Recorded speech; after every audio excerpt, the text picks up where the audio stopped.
स्वच्छ धुवून अशी कापून घेतली आहे। पातेल्यात कैरीमध्ये पाणी ओतून शिजवून घ्यायची आहे। पातेले गॅसवर ठेवले आहे। कैरी चांगली नरम होईपर्यंत शिजवून घ्यायची आहे।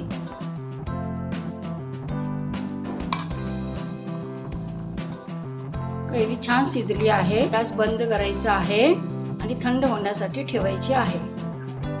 ओले खोबरे याचा रस काढून घेणार आहे। थंड झाला आहे, ह्याचा गर काढून घ्यायचा आहे। अशा पद्धतीत गर काढून घेणार आहोत। मिक्सर मधून फिरवून घेतला आहे। ओल्या खोबऱ्याचं दूध काढून घेतलं आहे।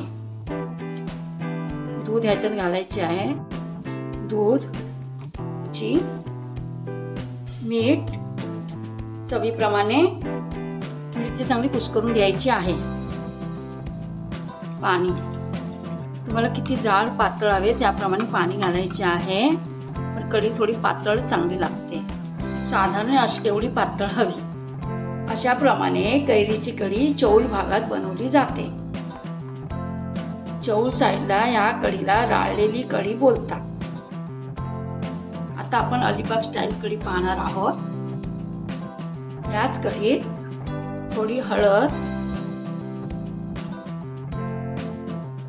थोडी साखर, फोडणीसाठी मी थोडी मेथी, राई आणि हिंग घेतला आहे। पातेलं गरम करत ठेवायचे आहे।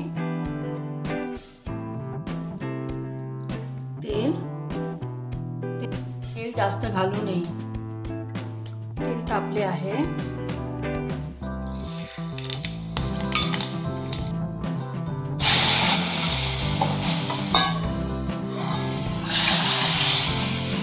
कढी आपली तयार आहे। गॅस बंद करायचा आहे। अशा पद्धतीची फोडणीची कैरीची कढी अलिबाग भागात बनवली जाते।